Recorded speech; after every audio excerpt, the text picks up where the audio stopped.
why is this distinction so important to you, to your children, but to the future of Malaysia and countries like Malaysia? And to answer that, let's take a look at who actually is speaking English in the world today.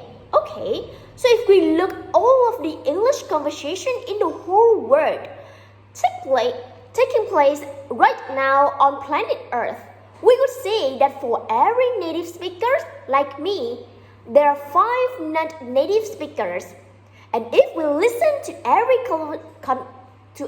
conversation in English on planet Earth right now, we would notice that 96% of those conversations involve non-native speakers. Only 4% of those conversations are native speakers to native speakers. This is not my language anymore. This language belongs to you. It's not an art to be mastered. It's just a tool to use to get a result.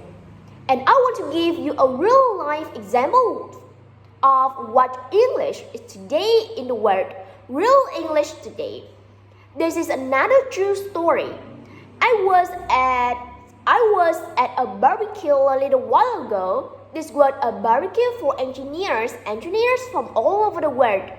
And they were making hot dogs.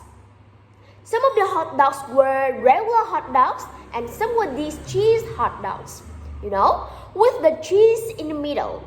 A French engineer is cooking the hot dogs. And he turns to this Korean engineer and he says, "Would you like a hot dog?" And the Korean guy says, "Yes, please."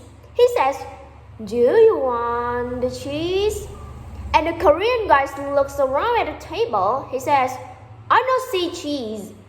The French guy says, "The hot dog contains the cheese."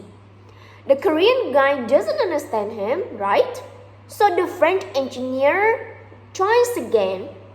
The hot dog is making from with a cheese. Korean guy doesn't understand him. He tries again. He says, "The hot dog is coming from no. The cheese is coming from the hot dog." Korean guy cannot understand. Now there's a Japanese engineer who's been listening to this conversation, turns to the Korean engineer and he says, cheese. Integrator. He understands, okay? Everybody understands. So this is what English is today. It's just a tool to play around with to get a result, like a computer game.